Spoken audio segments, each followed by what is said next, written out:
Salut la compagnie, c'est Jules Melon et aujourd'hui on se retrouve pour un petit podcast qui va pas forcément être évident à faire. Je vais vite expliquer pourquoi. Sur un film québécois sorti donc ce mercredi en salle chez nous en France, Chien Blanc, réalisé par Anaïs Barbeau-Lavalette, pour qui ce n'est pas le premier long métrage d'ailleurs, parce qu'elle a fait par exemple en 2020 La déesse des mouches à feu. Voilà, très joli titre, ça donne envie de voir cette œuvre qui a eu apparemment son succès d'estime. Mais la dame ne fait pas que du cinéma, elle est aussi autrice, et elle adapte ici un roman de Romain Gary, du même nom, donc Chien Blanc, œuvre autobiographique, et du coup nous retrouvons donc au casting, dans le rôle de Romain Gary, non pas Pierre Ninet, qui l'a déjà interprété auparavant, mais Denis Ménochet, choix assez étonnant, hein. Peut-être, ou pas, je ne sais pas. Et à ses côtés, nous retrouvons l'actrice canadienne Casey Rawle, qui joue Jean Seberg, l'actrice engagée, que vous avez pu voir notamment dans À bout de souffle, entre autres, qui était donc la compagne de Romain Gary. Et on va retrouver le couple avec leur enfant Diego, quelque part aux États-Unis, voilà, au moment où Martin Luther King est assassiné. Donc ça, c'est un peu l'incipit, qui fonctionne aussi sur des images d'archives, ça je vais y revenir. Et derrière, on va suivre les aventures particulières de ce couple, donc qui est forcément très au courant des choses et qui s'implique pas mal, surtout Jean Seberg, avec un chien. Voilà, le chien blanc, un berger allemand qui vont recueillir à la maison, qui a l'air sympathique comme tout, comme cela, mais qui attaque des Afro-Américains dès qu'il en voit. Et ça, c'est bizarre quand même. Il s'avère que c'est donc un chien blanc, un white dog, qui a été dressé, élevé spécifiquement pour attaquer les Afro-Américains, des chiens utilisés par la police à l'époque.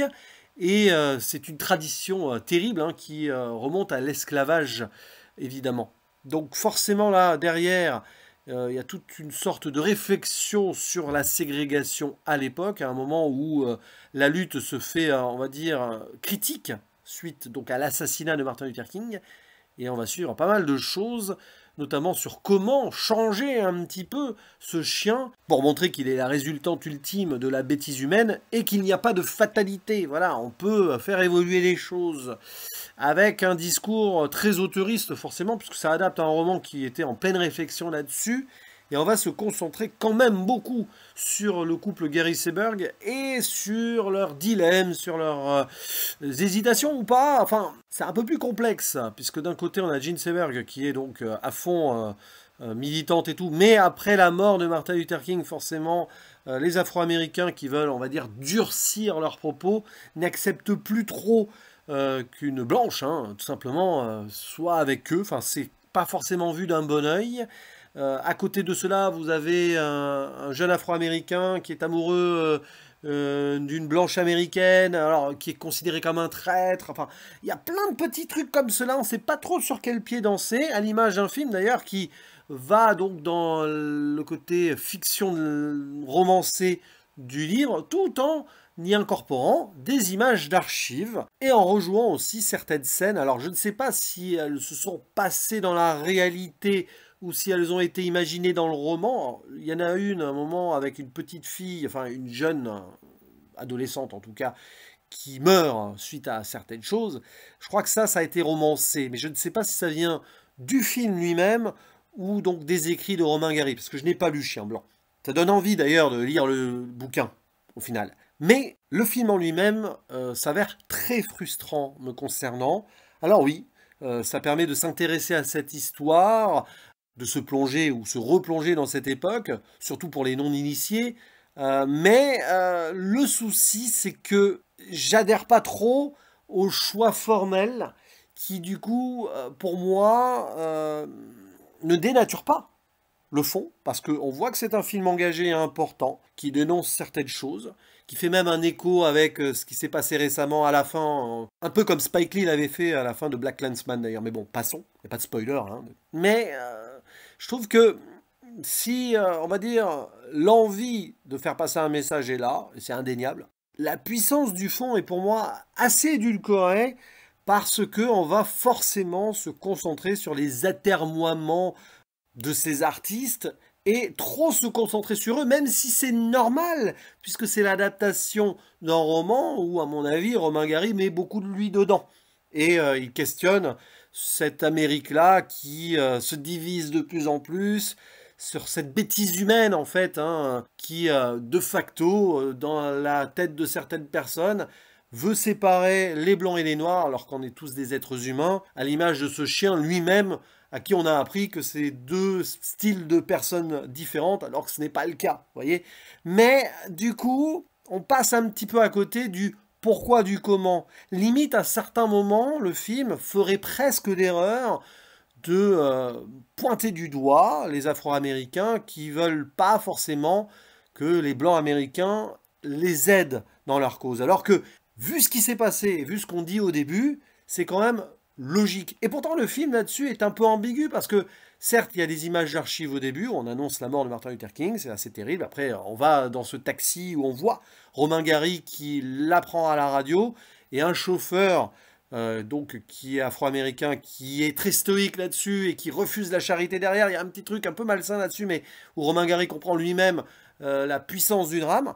Et vous avez une citation de James Baldwin, et on voit que le film, d'emblée, ne va pas trop savoir où se situer dans une Amérique qui se perd et qui ne se situe plus déjà à l'époque. Alors c'est peut-être la volonté aussi, peut-être que c'est vraiment pour refléter quelque chose qu'il y a dans le bouquin de base, ça je ne peux pas le dire, mais filmiquement ici sur le plan du cinéma pur, ça donne une œuvre un petit peu hybride ou non aboutie, avec pourtant du cœur derrière, il y a de l'humanisme derrière, mais parfois limite trop, c'est qu'on traîne une forme de faux pathos par moment avec tout ça là, et on ne va pas assez loin profondément dans le côté politique et historique, alors que c'est nécessaire ici. Voilà, on tourne autour de ce chien, ok, sympa, hein, et des gens autour qui subissent, qui essayent d'y croire.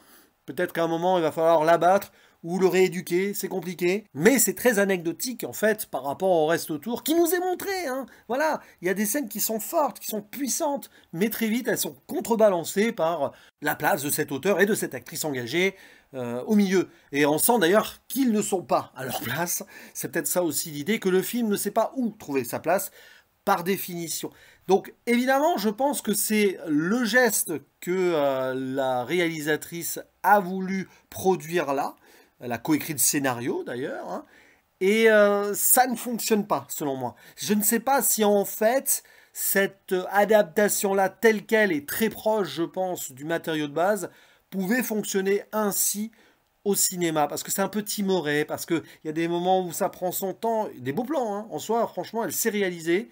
Dès le début, il y a un magnifique, on va dire, moment un peu bizarre, où il y a cet enfant qui joue avec une figurine de chien, ça annonce des choses, mais ouais, le côté presque lyrique, poétique, presque, de certaines scènes, dans le doute et tout, ou dans une tension, ou dans une suspension, que ce soit au sein de cette famille ou au sein de l'Amérique, presque ça dénote en fait par rapport à l'urgence de ce moment, de la tension ultime. Et je pense que ça ne marche pas. Voilà, c'est vraiment ce que j'ai ressenti. J'étais un petit peu énervé même à arriver vers les 2 tiers du film en mode ah c'est survolé quoi. Puis ça ne dure qu'1h30, tu sens qu'il y aurait eu beaucoup plus à exploiter, mais c'est le point de vue, c'est le choix d'adapter ce roman-là, de toute façon. Même qu'à un moment, on le voit avoir cette discussion avec un journaliste, alors qu'il vient d'écrire le bouquin qui nous raconte cette histoire, et oui, on se questionne, machin chose, mais bon, derrière, ça paraît vain, d'autant plus que, 50 ans, plus de 50 ans après, bon, c'est ce qu'elle veut montrer avec son final, hein, les choses, certes, ont évolué sur certains points, bien sûr, mais il y a toujours de la violence, oui, il y a toujours des tensions, et peut-être que même aujourd'hui encore, des policiers utilisent certains de ces chiens. Alors ça, c'est un petit peu, peut-être une légende urbaine, mais peut-être pas, hein, allez savoir.